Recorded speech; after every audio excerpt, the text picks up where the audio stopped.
प्यारे स्टूडेंट्स, आपका pledge classes में स्वागत है। आज के वीडियो लेक्चर में आप देखेंगे प्रेजेंट परफेक्ट कंटीन्यूअस टेंस पर आधारित एक्सरसाइज, जो वीडियो के अंत में दिया गया था और आपसे कहा भी गया था कि आप इसका ट्रांसलेट करेंगे और कमेंट बॉक्स में कमेंट करेंगे कि क्या आपने इसका ट्रांसलेट किया है। तो यदि आपने कर लिया है तो आप मैच कर सकते हैं कि क्या आपका ट्रांसलेट सही है या गलत है, और आपने इस वीडियो को देखने के बाद क्या सीखा। तो आइए शुरू करते हैं। तो जैसे कि आपको स्क्रीन पर दिख रहा है, एक्सरसाइज 4 है। एक्सरसाइज 4 क्यों है? क्योंकि प्रेजेंट इंडेफिनिट टेंस का एक एक्सरसाइज है, प्रेजेंट कंटिन्यूअस टेंस का एक एक्सरसाइज है, प्रेजेंट परफेक्ट टेंस का एक एक्सरसाइज है। तो 3 एक्सरसाइज हो चुके हैं, ये चौथा एक्सरसाइज है, इसलिए यहाँ एक्सरसाइज 4 लिखा है। तो पहला सेंटेंस आप देख रहे हैं, आपके सामने पहला सेंटेंस लिखा है, लड़के 2 घंटे से नदी में नहा रहे हैं। तो इसका ट्रांसलेट किया जाए तो देखेंगे नहा रहे हैं, अंत में पूर्ण विराम है, इसमें नहीं शब्द नहीं है, तो सिंपल है। सिंपल का नियम क्या है? पहले सब्जेक्ट, फिर हैज या है, फिर बीन, फिर V1, फिर उसमें ING, फिर ऑब्जेक्ट, फिर अदर वर्ड, उसके बाद सिंस या फॉर, फिर टाइम। तो सबसे पहले आप सब्जेक्ट लिखेंगे। तो मैंने कहा था कि सिंपल सेंटेंस में जो शब्द पहला शब्द होता है वही आपका सब्जेक्ट होता है। तो इसमें बॉयज सब्जेक्ट है, तो लड़के की अंग्रेजी क्या लिख देंगे? बॉयज। फिर उसके बाद आपको लगाना हैज़ या हैव, चूँकि ये प्लूरल है तो लग जाएगा हैव, और उसके बाद लगाना है आपको बीन, और उसके बाद लगाना है V1। तो इसमें नहा, नहा में ना जोड़िए नहाना, नहाना का अंग्रेजी बाथ, तो उसमें आप लगा देंगे ING, तो हो जाएगा बाथिंग। कहाँ नहा रहे हैं? नदी में, तो इन द रिवर। क्या हो जाएगा? In the river. और उसके बाद 2 घंटे से, तो 2 घंटे के लिए मैंने आपको बताया था सिंस और फार के प्रयोग में सिंस कब लगाएंगे, फार कब लगाएंगे, तो यहाँ लगेगा फॉर। यदि आप इस वीडियो पर पहली बार आए हों तो आप ज़रूर प्रेजेंट परफेक्ट कंटिन्यूअस टेंस को देख लीजिए, जिसका लिंक डिस्क्रिप्शन है। उसके बाद इस एक्सरसाइज को सरल करेंगे, आसानी से सरल कर ले जाएंगे।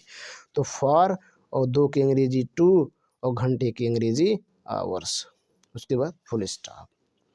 इसी प्रकार इसको बनाएंगे, हम 2 दिन से हिंदी पढ़ रहे हैं। तो इसमें सब्जेक्ट कौन? हम। देखिए इसमें नहीं शब्द नहीं है, अंत में पूर्ण विराम है, सिंपल। तो सबसे पहले सब्जेक्ट हम की अंग्रेजी वी, प्लूरल है, इसके साथ लगाएंगे हैव, उसके बाद लगाएंगे बीन, उसके बाद पढ़ रहे हैं, तो पढ़ना का अंग्रेजी होता है रीड, उसमें ING लगा देंगे रीडिंग। क्या पढ़ रहे हैं? हिंदी, ऑब्जेक्ट, अदर वर्ड है नहीं, तो आप लगाएंगे 2 दिन से, तो 2 दिन आ जाएगा, तो क्या लगाएंगे? For 2 days. इस प्रकार से कर देंगे। अगला समझेंगे, हमारे नगर में 1 सप्ताह से वर्षा नहीं हो रही है। देखिए इसमें नहीं शब्द आ गया। क्या आ गया? नहीं, अंत में पूर्ण विराम है, नहीं शब्द है। हमारे नगर में 1 सप्ताह से वर्षा नहीं हो रही है। जैसे इसमें सब्जेक्ट की पता नहीं है। मैंने आपको कहा था कि 99% सब्जेक्ट का पता रहेगा, 1% ऐसा रहेगा जब सब्जेक्ट का पता नहीं रहेगा। तो देखिए इसमें नहीं है और अंत में पूर्ण विराम है, नेगेटिव सेंटेंस है, लेकिन इसमें सब्जेक्ट पता नहीं है। तो कहीं वर्षा की बात हो, मौसम, ऋतु, समय, प्राकृतिक घटना की बात हो, तो वहाँ सब्जेक्ट इट लगाया जाता है, तो यहाँ लगा देंगे इट। और इट सिंगुलर होता है, इसलिए इसके साथ लगेगा हैज़। चूँकि ये नेगेटिव है तो लग जाएगा नॉट, और उसके बाद लगाएंगे बीन, और उसके बाद वर्षा होना का अंग्रेजी होता है रेन, उसमें ING लगा देंगे, हो जाएगा रेनिंग। कह रहा कहाँ नहीं हो रही? हमारे नगर में, तो in our town, in our town. और उसके बाद कह रहा है कब से? 1 सप्ताह से, तो 1 सप्ताह की अंग्रेजी लगाएंगे फॉर 1 वीक, फॉर 1 वीक, उसके बाद फुल स्टॉप। अगला समझेंगे, शीला की बहन सुबह से पत्र नहीं लिख रही है। शीला की बहन, इसमें सब्जेक्ट कौन? कौन नहीं लिख रही है? शीला की बहन। तो एक साथ इतनी की अंग्रेजी एक साथ लिखेंगे, शीला की बहन। तो यहाँ लिख देंगे शीला, उसके बाद लगा देंगे पोस्ट का मतलब होता है काकी के, और बहन की अंग्रेजी होता है सिस्टर। चूँकि ये सिंगुलर है तो लगाएंगे हैज़, नहीं है इसलिए लगाएंगे नॉट, नॉट। उसके बाद लगा देंगे बीन, और लिखना का अंग्रेजी होता है राइट, उसमें ING लगा देंगे, हो जाएगा राइटिंग। क्या नहीं लिख रहे? पत्र, अ लेटर, ठीक। और उसके बाद कह रहे हैं सुबह से, तो सुबह से आ जाएगा, तो उसको लगा देंगे सिंस मॉर्निंग। आप आगे लगा देंगे सिंस मॉर्निंग, ठीक। अगला सेंटेंस देखेंगे, आपके सामने है, कह रहा है क्या वह इस स्कूल में सन 1994 से पढ़ रहा है। तो देखिए क्या आ गया शुरू में?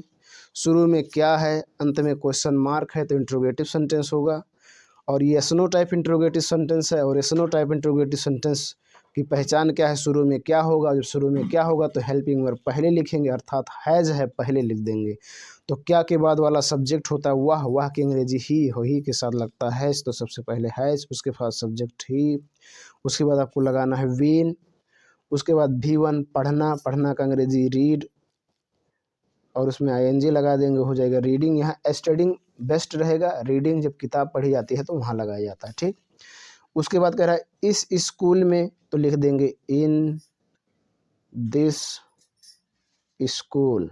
और उसके बाद कह रहा है सन 1994, तो सन की बात जब आएगी तो लगाएंगे सिंस और लिख देंगे 1994, ठीक। उसके बाद क्वेश्चन मार्क।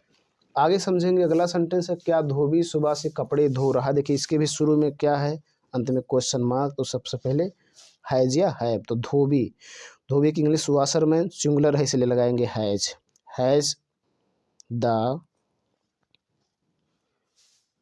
वाशरमैन।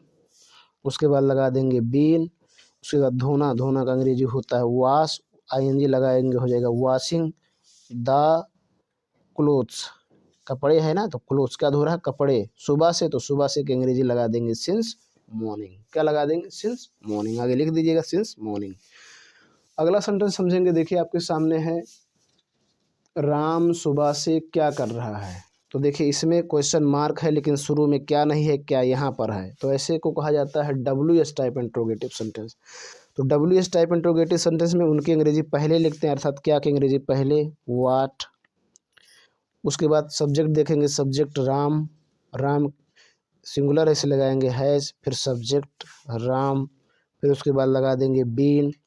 उसके बाद देखिए वर्ब कर में ना जोड़िए करना, और करना का अंग्रेजी डू, उसमें ING लगा देंगे डूइंग।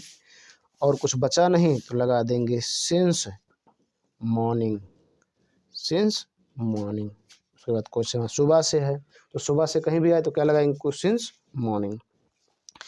अगला सेंटेंस समझेंगे। आपके सामने है, देखिए अगला सेंटेंस है तुम 5 सप्ताह से वहाँ क्यों जा रहे हो। देखिए यहाँ भी क्वेश्चन मार्क है और इसमें है क्वेश्चन वर्ड क्यों। तो सबसे पहले क्वेश्चन वर्ड की अंग्रेजी लिखो वाई।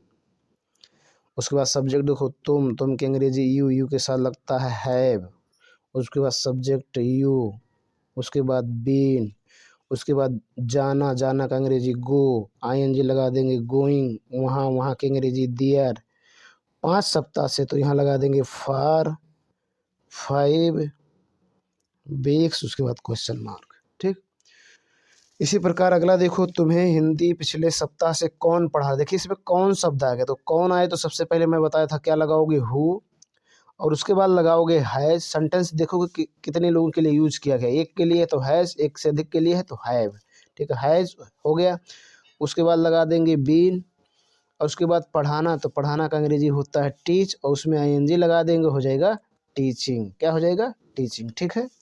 उसके बाद आप देखेंगे पिछले सप्ताह से, नहीं सॉरी हिंदी इसमें है तो लिख देंगे हिंदी, क्या हो जाएगा हिंदी।